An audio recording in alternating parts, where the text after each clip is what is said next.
섬은 육지이지만 바다로 둘러싸여 있으며 마치 두 세계 사이에 있는 것처럼 보이기도 합니다. 섬이 제공하는 고립감은 많은 예술작품에서 유익한 소재가 되었을 뿐만 아니라 전 세계 전설에도 큰 영감을 주었습니다.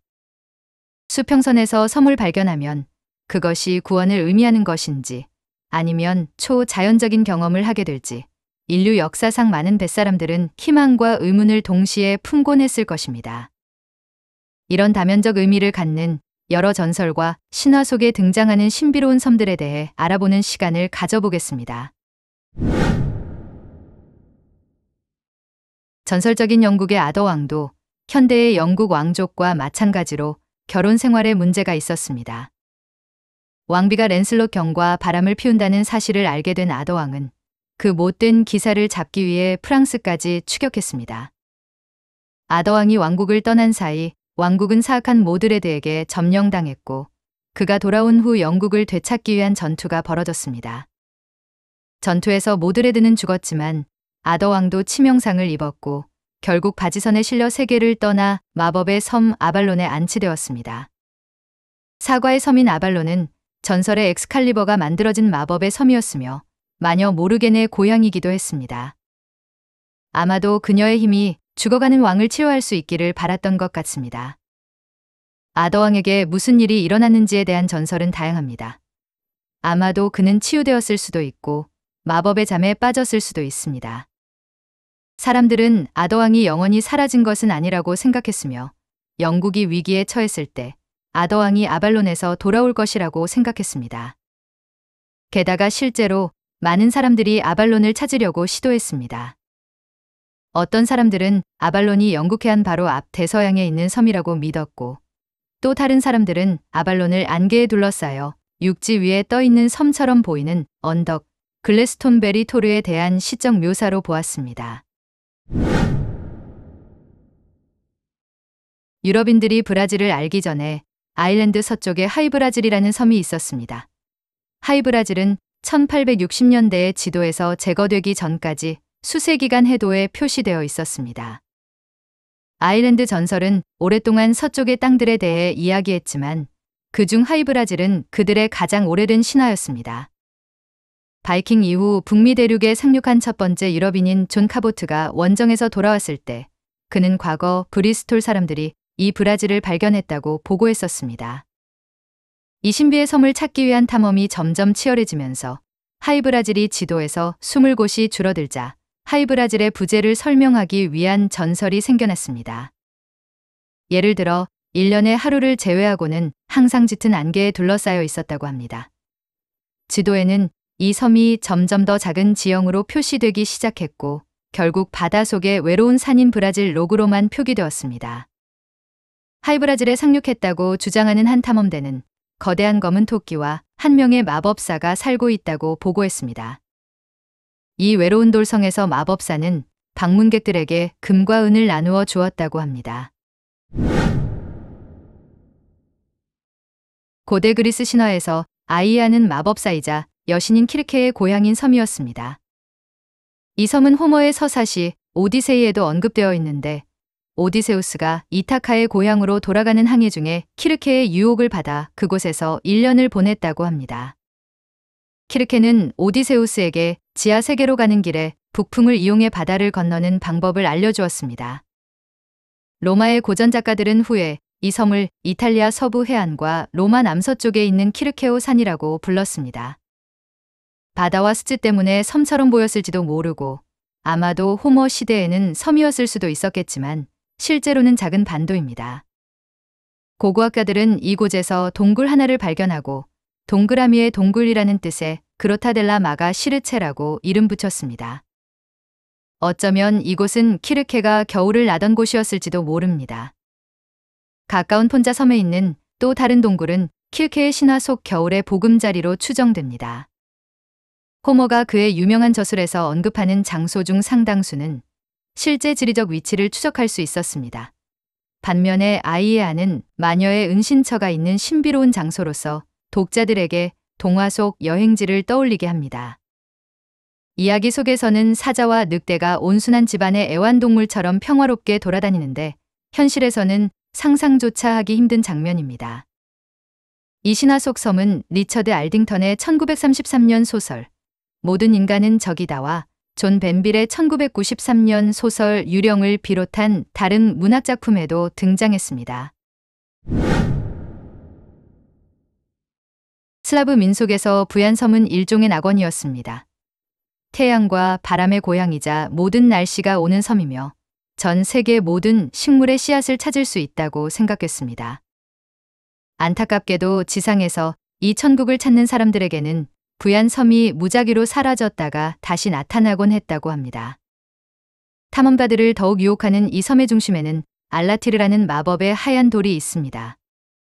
또한 이 섬은 우주의 중심을 표시하고 모든 부상과 질병을 치료하는 능력을 가진 강이 흐르고 있으며 알라티르를 찾는 사람은 누구나 영원한 행복을 얻을 수 있다고 합니다. 부얀을 찾기 전에 금속 발톱과 철부리를 가진 가가나라는 새와 마법의 뱀이 부얀을 지키고 있다는 사실을 알아야 합니다. 악마의 섬은 한때 캐나다의 뉴펀들랜드의 퀴폰 섬과 관련된 환상의 섬으로 16세기 초부터 탐험가 요하네스 루이시의 지도에 나타나기 시작하여 17세기 중반에 사라졌습니다. 이 섬에는 그 주변을 항해하는 선박이나 섬에 오른 사람들을 괴롭히고 공격하는 악마와 야수가 살았다는 전설이 있었습니다. 또한 이 섬은 젊은 신부였던 마거리트와 관련된 미스테리한 이야기가 전해지고 있습니다. 프랑스 귀족과 결혼한 젊은 마거리트는 신대륙에서 그녀의 남편을 만나기 위해 여행 중이었습니다. 이 여행 중 그녀는 잘생긴 선원에게 반하고 말았고 이에 사령관은 젊은 신부의 추악한 행동에 화가 났으며 사이코패스나 할 법한 끔찍한 일을 저지르고 말았습니다. 그는 그녀를 악마의 섬으로 알려진 섬에 버렸습니다. 섬에 서식하는 악마가 방문객을 찢어놓을 것이라는 전설 때문에 아무도 그 섬에 살지 않았습니다. 마거리트는 함께 버려진 선원과 간호사와 함께 3개월치 식량만 가지고 악마와 싸워야 했습니다. 마거리트가 2년 뒤 다른 배에 의해 구조되었을 때 그녀는 섬에 남은 3명 중 유일한 생존자였습니다. 그녀의 구조 이후의 삶이나 악마의 섬의 위치에 대해서는 알려진 바가 거의 없습니다. 아일랜드 서해안에는 유난히 많은 신화 속 섬들이 있습니다.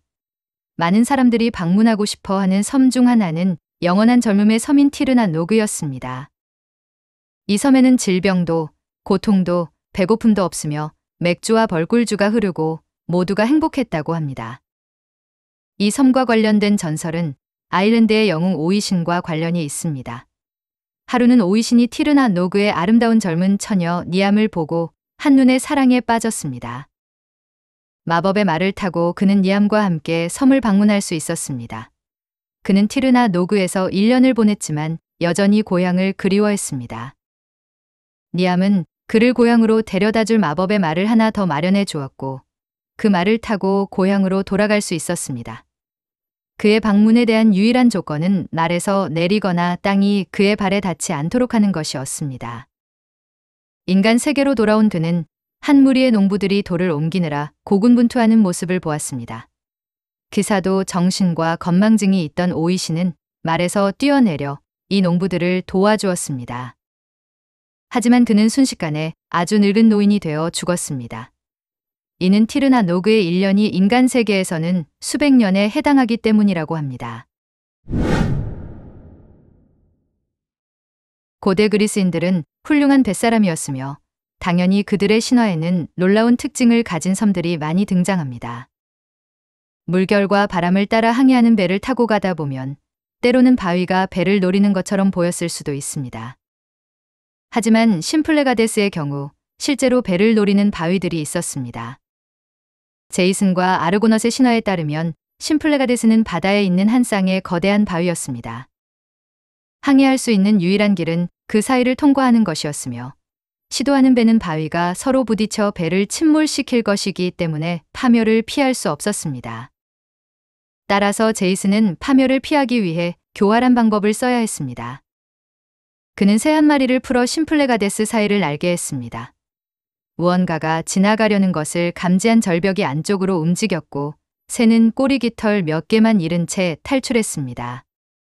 절벽이 다시 뒤로 물러나기 시작하자 제이슨은 대원들에게 노를 저어 그 틈새를 향해 속도를 내라고 명령했습니다. 절벽이 다시 닫히기 시작하기 전에 시작 지점에 도달할 수 있었습니다. 바위의 움직임은 너무 늦었고 서로 부딪혔을 때는 이미 제이슨의 배 뒤쪽 장식만 남아 있었습니다. 패배한 심플레가데스는 다시는 움직이지 않았다고 합니다. 대서양 서쪽 어딘가에 위치한 안틸리아는 7도시의 섬으로 알려져 있습니다. 711년 스페인이 북아프리카에서 온 이슬람 무어인들에게 함락되었을 때 7명의 주교가 추종자들과 함께 바다 건너 이 섬으로 피신했다는 안틸리아의 전설이 전해집니다. 결국 그들의 배는 섬에 도착했고 7명의 주교는 모두 흩어져서 각자의 도시를 만들었습니다. 그래서 7도시의 섬이 탄생했습니다. 수백 년 동안 안틸리아는 지도에 계속 표시되어 있었습니다. 탐험가들이 안틸리아를 찾지 못하면서 그 위치는 계속 바뀌었고 전설은 점점 커져만 갔습니다. 악천후로 바다를 표류하던 포르투갈 선박이 1430년경 안틸리아에 상륙한 것으로 전해집니다. 선원들은 주민들과 함께 교회에 갔지만 그곳에 갇히게 될까봐 두려움에 도망쳤다고 합니다. 당시 선원들은 섬의 모래가 대부분 금으로 되어 있었다고 전했습니다. 이 발견으로 인한 소동에도 불구하고 안틸리아는 이후 발견되지 않았습니다.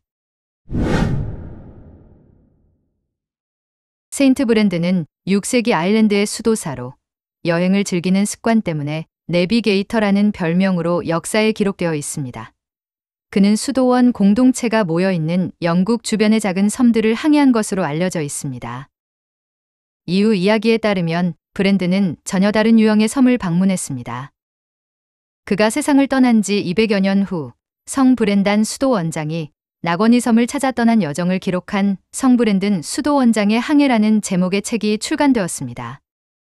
7년간의 대서양 항해에서 브렌든과 그의 선원들은 많은 이상한 발견을 했습니다. 한 섬에서는 잔치를 위해 남겨진 개와 음식을 발견했지만 사람은 없었습니다. 또 다른 섬에서는 모든 새들이 신에게 찬송가를 부르는 새들의 낙원을 발견했습니다. 또 다른 섬에 선원들이 오르자 섬이 흔들리며 바다 위를 헤엄치듯 움직였는데 사실 고래의 등에 올라탄 것이었습니다. 브랜든은 마침내 아름다운 낙원의 섬을 발견했습니다. 성 브랜든의 섬으로 이름이 바뀐 이 섬은 여러 지도에 등장했으며 18세기까지 산발적으로 목격되었다고 합니다. 지금까지 소개해드린 대부분의 섬은 단순한 허구로 치부되곤 했지만 오늘날에도 여전히 아틀란티스에 대한 믿음을 주장하는 사람들이 있습니다. 철학자 플라톤에 따르면 아틀란티스는 대서양에 있는 강력한 섬이자 문명이었습니다. 아틀란티스인들은 풍요로운 섬에 살던 반신반인이었다고 합니다. 그들은 대다수가 반신반인이었지만 스스로를 구할 만큼 강력하지는 못했습니다. 플라톤은 신들이 그들의 잘못을 벌하기 위해 보낸 지진과 불로 인해 섬이 어떻게 침몰했는지를 설명합니다. 플라톤은 아틀란티스에 대한 이야기를 9,000년 전의 먼 과거에 두고 있지만 사람들이 실제 아틀란티스를 찾는 것을 막지는 못했습니다. 플라톤은 지리학자나 역사가가 아닌 철학자였기 때문입니다. 대부분의 학자들은 그가 메시지를 담은 이야기를 들려주고 있었다고 믿습니다. 하지만 아틀란티스가 실제하는 장소라고 믿는 사람들은 전 세계 곳곳에서 아틀란티스를 발견했다고 주장했습니다. 이들은 아틀란티스가 카리브해, 대서양, 인도해안, 북해, 심지어 안데스 산맥에 있었다고 말합니다. 산토리니 섬의 역사적 운명과 아틀란티스의 운명을 연결짓는 흥미로운 이론이 하나 있습니다. 규원전 1450년경 산토리니의 화산이 폭발하여 아틀란티스 섬이 산산조각이 났다는 설입니다. 이 이론을 뒷받침하는 근거로 산토리니 섬에는 비교적 선진적인 문화를 보여주는 고고학적 유적이 남아 있습니다. 아틀란티스인들의 종말은 분명 불과 지진에 의해 이루어졌을 것입니다. 지금까지 시청해주셔서 감사합니다. 구독과 좋아요, 알람 설정은 영상을 제작하는 데 큰 힘이 됩니다.